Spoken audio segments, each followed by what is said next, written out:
Hey, so I had the idea for this video because I was with a client a few days ago at her home. She had a mango tree and an avocado tree that she felt had some problems, that she wanted some advice for them. So I went to her house, met with her, and I looked over her growing space and I started making some recommendations for other trees she could add in. And then she asked me what I had at my house. And I always feel like it's better for me to recommend things that I know have grown well for me instead of what I've heard other people recommend. So I was telling her about some of the things that I have in my home, growing space. When I mentioned peaches, she was like, wow, peaches, I never thought of that. She said, and I've heard this from other people, well, when you think of Florida, of course you think of citrus tree. And that's true. And I've heard that from so many other people. I thought it would be a pretty good idea for me to go home, take pictures of what I have, and then send them to her. And then I got the idea, there's so many new gardeners that are new to Florida that really don't have much experience or understanding of what does grow well. I thought I would make a video of what's growing at my house, focusing on the woody perennials, the fruit trees mostly. And that could give everybody an idea of what grows well at least in this area in West Central Florida. These are pretty safe bets to have a healthy tree and productive with fruit. So we'll start with these three stone fruit trees right here. Now the first two, the one on the left and the one in the center, the left one is Tropic Beauty, and that's part of the Tropic series from University of Florida. That was Tropic Beauty, and the one in the center was supposed to be Tropic Snow, which is a white fleshed semi-cling peach, but it turned out to be nectarines. And it's so strange because actually the first year it did have some peaches, and then the second year this other weird branch started growing and it took over the entire canopy, and it's nothing but nectarines. I don't know what kind of nectarines, but they're absolutely delicious. And the one on the right here is Tropic Prince. And this is the first year it's given fruit. It only had a couple dozen small fruit on it this year. And then after I thinned it, I only had about a dozen fruit, and the birds and rodents got most of them. We have raccoons that go up in these trees and get them. But on this nectarine, there's still just a few left up there to harvest. But I had about 25 good fruit on here, and I got half of them and the birds got the other half. The birds don't eat the fruit, they just poke holes in them, and then here comes the bugs and the rodents, and they ruin the fruit. But this is Earl. He's my in-tree guard. And believe it or not, he does make an impact on the birds. Also, I do believe that these weird scarecrow devices, they make a difference too, because since I put these up, we have not had any birds visiting our trees, at least not while I was outside noticing. And this Tropic Beauty, oh my gosh, is absolutely loaded with fruit. I had, of course, a couple hundred fruits up there before I thinned them out, and after I thinned them out, I think I still have about 100 up there. I counted about 80 yesterday, and that was almost the entire canopy. But the nice thing about them is this year they're big peaches. I know the air conditioner is making a lot of noise, but look at that, it's a nice big peach. You won't find a peach any bigger than that at a roadside fruit stand, and to me that's a pretty good indicator of a good sized fruit.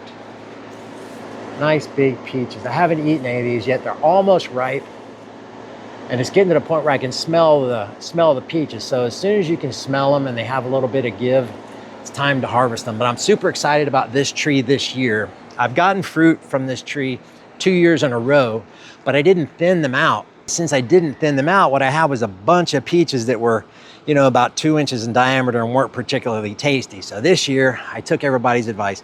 I thinned the snot out of them so that there was only one peach every 6 to 8 inches. And I actually have another video about that on this page if you're interested. And that made all the difference in the world. The peaches and the apricots were much bigger and tastier. Now we'll move into my front yard. It's actually the backyard, but everybody approaches the house from this side, so they think it's the front yard. So up here, I have kind of an orchard, just a traditional orchard, except things aren't in a row. And it's gonna turn out to be what I call an integrated orchard. We're gonna make a nice sweeping border, do away with all this grass, and we'll put a bunch of perennials in between the trees, a lot of edible perennials, so we'll make it an integrated orchard. People would call that a food forest, but I have a personal ick about the term food forest, because I've seen a lot of food forests talked about online and on Facebook, and I will admit I have seen some true food forests, but most of the things I see touted as a food forest have no similarity to an actual forest. One thing all forests have in common is there are very large mature trees involved. So I'm not calling this a food forest. I'm calling it an integrated orchard, because it's more like an orchard, but it's going to be integrated with other perennials and annuals, and I'll show you that in a little bit. So right over here we have a nectarine, and I don't know what variety of nectarine it is because it just said nectarine, and it was a really good deal, so I thought I would take a bet on it. I was actually going to put it on the fence and do an espalier, but it turns out there's some utilities right there under the fence, so I had to scrap that idea. And this one right here is called Florida Grand, Florda Grand, Florida Grand, and that is the largest of the eating peaches. Hey, sit. The Florida Grand is supposedly the largest of the eating peaches, and that's also another offering from the University of Florida's tree production program. And this here is a Methley plum. Methley plum is an eating plum, but it's also a fantastic cross-pollination plum, a pollinator plum they call it, because over here I have two more plums. Now these are from the Gulf series, again from the University of Florida. This is Gulf Blaze, and this is Gulf Beauty, and these are plums. So I'm hoping that these stone fruit trees up here are going to be even half as productive as those peach trees in the back. I'm going to be super happy. And then lastly, over here in the front, I have these two pear trees. This is a Kiefer pear, and Kiefer pear is not really an eating pear. It's just for pollination for my pineapple pear. This is pineapple pear. And so I have these next to each other so that the Kiefer can help pollinate the pineapple pear, because the pineapple pear really benefits from having a pollination partner nearby. Now we'll move inside my backyard, my main garden. And I have a bunch of different growing spaces back here. Of course, you can see some corn there. I'm gonna do watermelons in that big spot right there. I did sweet potatoes here. I'm gonna have a couple raised beds up here. I just harvested onions today, so that was nice. I had a really good harvest of sweet onions. Still have some garlic that's going, and some strawberries right here. Now here's what is beginning what I'm going to call the integrated orchard. Again, we have an orchard style setup here. The trees are all in a row, but we're going to have some perennials mixed in between. And I've already started on the other end. I'll show you that here in a minute. So this is a jujube tree. I have two jujubes here. Some people call them jujube. But the guy at the market where I bought him, he's Asian, and he said it's jujube.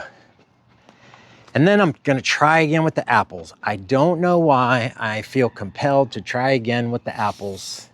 This is an Anna apple, and this is Golden Dorset. And those, of course, are the two lowest chill varieties of apple. And that's what you have to have if you stand any chance of getting apples to produce fruit in Florida, is super low chill varieties. And that's the two lowest that I know of. Then next I have some Adamoyas. I have a Geffner Adamoya and a Lisa Adamoya. Now these right here are just whips, and whips basically are just branches that they rooted with air layer. And so these will sit in the ground for a year, and then we'll come along and we'll snip it right there, and then that'll start to branch out, and we'll build a fruit tree canopy from there. And then moving on this way, here's where we start our integration. I have some pinto peanuts planted around each one of these citrus trees. And yes, I'm trying again with citrus, but I've got a pretty good program in mind for controlling the HLB virus, which pretty much every citrus in Florida has HLB. I have a variegated lemon, Persian lime, navel orange, and I've kept them greening free so far. So far they are greening free, but it's a pretty strict program that I adhere to try to keep them that way. Then I have a Tangelo.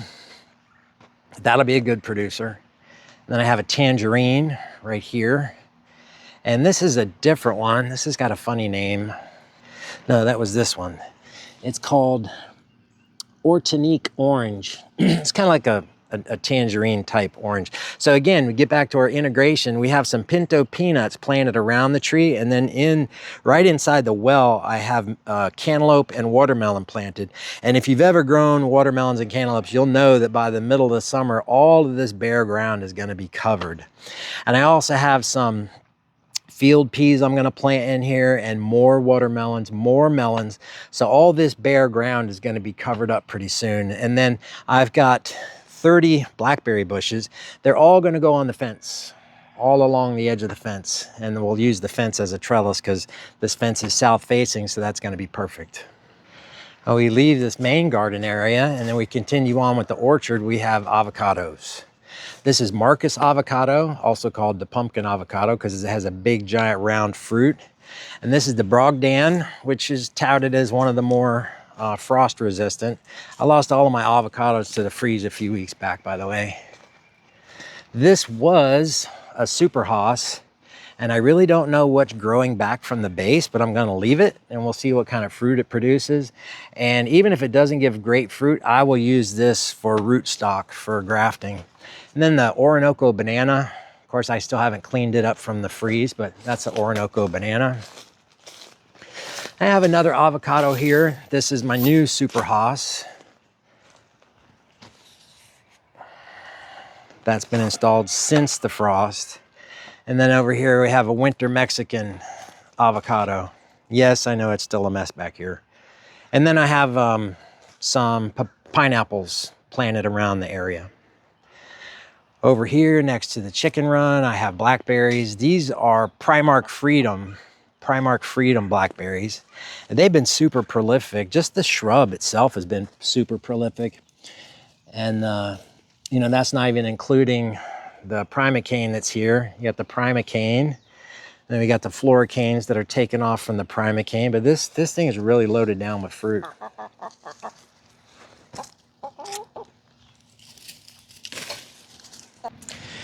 And I have to mention one more fruit tree because this thing has absolutely blown my mind. This is my black mulberry.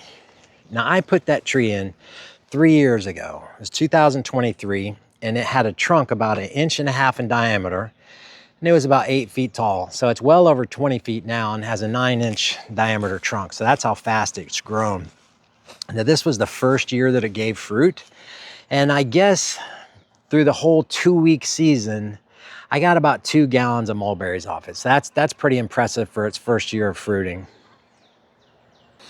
You know, the great thing about mulberries is you don't have to get one of these big full-size mulberries. I also have a red mulberry that I'm going to put out in the back of my property for wildlife. But you could get an Illinois everbearing, and they only get about half that size. So if you don't have a large growing space, you can still always do a mulberry. There's just kind of a dead spot in my yard, so I put in this pond and surrounded it with a garden. And this has fig trees. Of course, they haven't put out any fruit yet. They're still very small. And it's also a herb garden. Excuse my mess, I'm making some improvements. But yeah, so this whole area here is herb garden. There's a couple figs there and another fig on the other side. I have a blueberry garden on both sides of this fence. In total, there's 30 blueberry plants. They're young, but they are giving fruit.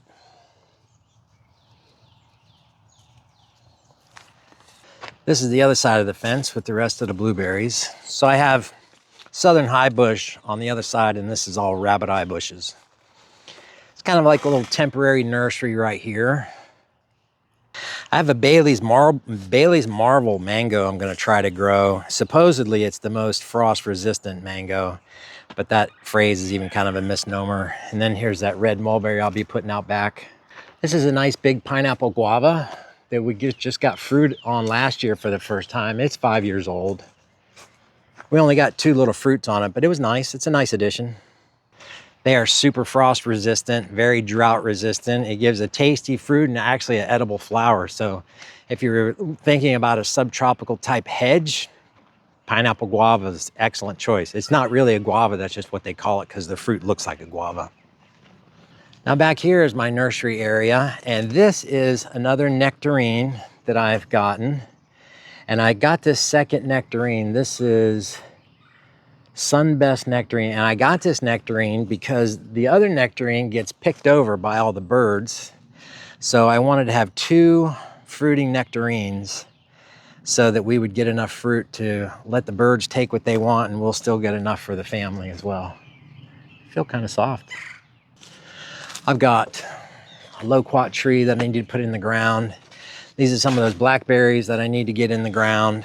And I've got some other annuals and stuff started back here, like these watermelons, cantaloupes, some okra.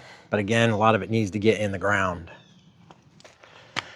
So there is a list of all of the edible things, all the edible perennial plants, and a few of the annuals that I have in my garden. So if that gives anybody any ideas or inspiration on something that they could put in their garden, I'm glad it was helpful. That's it. Thanks for watching. Happy gardening, everybody. Happy homesteading.